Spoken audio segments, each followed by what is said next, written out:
¿Alguna vez se han puesto a pensar cómo es que Netflix sabe exactamente qué serie recomendar? ¿O cómo la app del banco muestra un saldo al segundo? Bueno, la respuesta está en una tecnología que usamos todos los días y casi siempre sin darnos cuenta. Las bases de datos.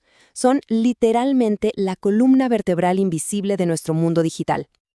Para entenderlo, viajemos un poco en el tiempo. Imaginen una biblioteca gigante, pero sin computadoras. Para encontrar un libro, nadie se ponía a revisar estante por estante, sería una locura. Lo que se usaba era un fichero, ¿se acuerdan? Miles de tarjetitas organizadas por orden alfabético. Cada tarjeta te daba el código exacto para encontrar el libro. Bueno, ese fichero, ese sistema tan bien organizado, era en esencia una base de datos analógica. La idea no es para nada nueva, lo que ha cambiado es el poder que tiene ahora. Ok, pongámosle nombre y apellido a esto. Por un lado tenemos la base de datos, que es la información en sí, la colección de todos esos datos. Pero para poder hablar con ella, o sea, para leer, escribir o cambiar algo, necesitamos un intermediario, una herramienta.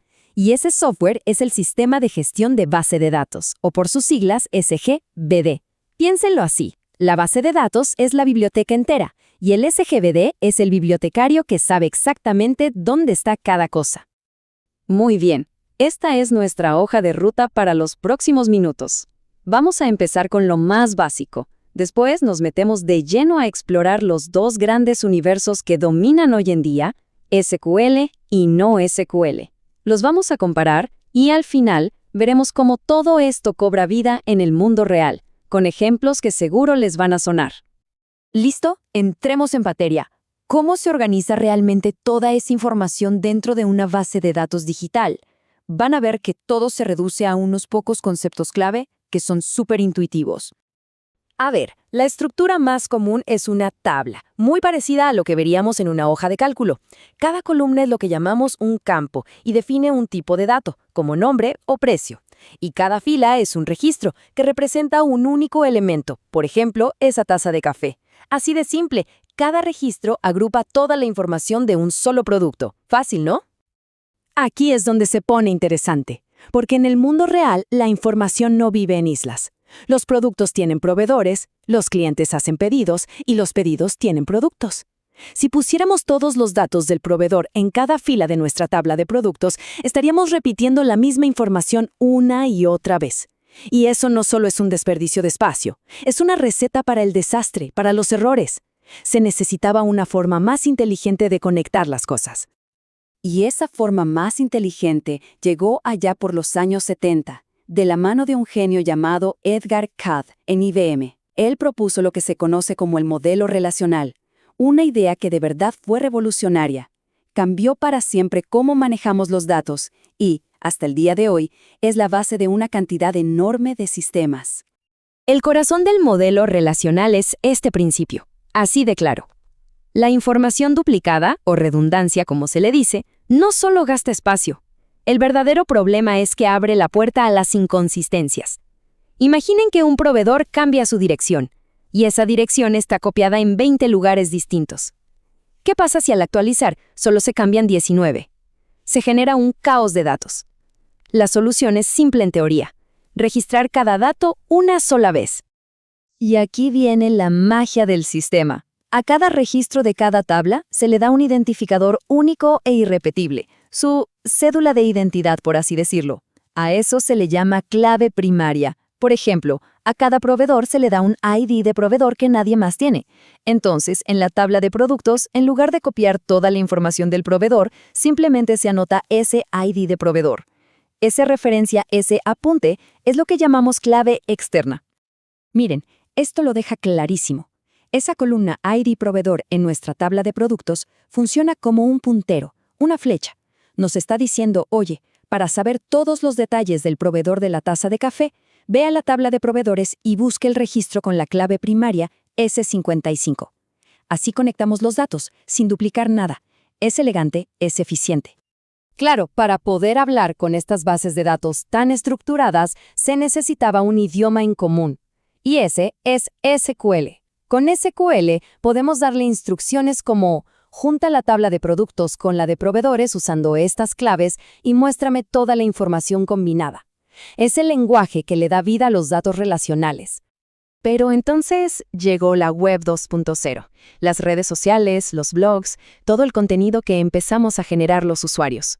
De repente, el mundo de los datos cambió por completo, y el orden perfecto y estricto del modelo relacional empezó a toparse con nuevos desafíos. Justamente, esa es la pregunta del millón. Pensemos en un tweet, o en una publicación de Instagram, o en los datos que manda un sensor. No tienen una estructura fija y predecible como una transacción bancaria. Y además, el volumen de estos datos es astronómico. Hacía falta un nuevo enfoque, uno que estuviera diseñado para ser flexible y para poder crecer a una escala masiva. Y así nacieron las bases de datos no SQL, que en realidad significa Not Only SQL, o sea, no solo SQL. Estas bases de datos dejan de lado la estructura rígida de tablas y relaciones y optan por modelos mucho más flexibles, como documentos o pares de clave-valor. Pero su principal superpoder es la escalabilidad horizontal. ¿Qué quiere decir esto? Que en lugar de comprar un servidor cada vez más grande y más caro, simplemente se van añadiendo más servidores, repartiendo el trabajo entre ellos. Y todo esto nos lleva a la pregunta clave. Ojo, que no se trata de una pelea para ver quién gana. Se trata de entender las fortalezas y debilidades de cada uno para poder elegir la herramienta correcta para el problema que se quiere resolver. Vamos a verlos cara a cara. A la izquierda, SQL, el guardián del orden y la consistencia. Pensemos en un banco. Cada centavo importa. Cada transacción tiene que ser perfecta. Ahí, SQL es el rey.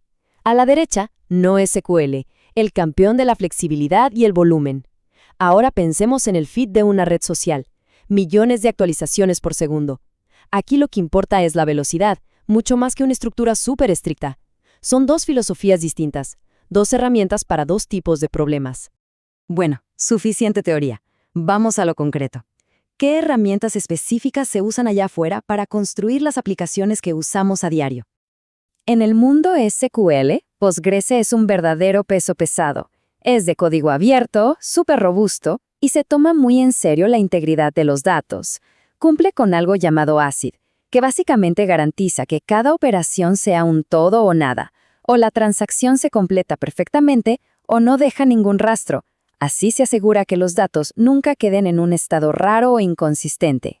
Por eso, cuando se necesita un lugar a prueba de balas para guardar la info de usuarios, compras o inventarios, Postgres es una de las mejores opciones. Y del lado no SQL tenemos a Redis, que es velocidad pura. A diferencia de la mayoría de las bases de datos que leen y escriben en un disco, Redis trabaja principalmente en la memoria RAM del servidor, y eso la hace increíblemente rápida. Generalmente no se usa para guardar los datos más críticos a largo plazo, sino para tareas que necesitan una respuesta inmediata. Por ejemplo, guardar temporalmente los datos de una página web para que la próxima vez cargue más rápido. Eso es lo que se llama caché. O para contar me gusta en tiempo real.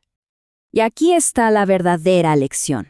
Un buen arquitecto no se pregunta si es mejor un martillo o un destornillador.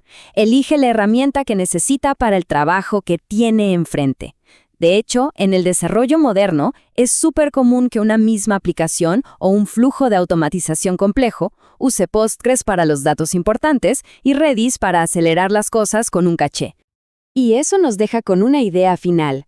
La verdadera habilidad no está en ser fan de una sola tecnología, sino en saber cómo hacer que varias trabajen juntas, aprovechando lo mejor de cada una. La próxima vez que usen una aplicación, piensen en esa danza de datos que sucede por detrás. Una base de datos relacional asegurando que la compra sea correcta, mientras una base no SQL muestra las notificaciones al instante.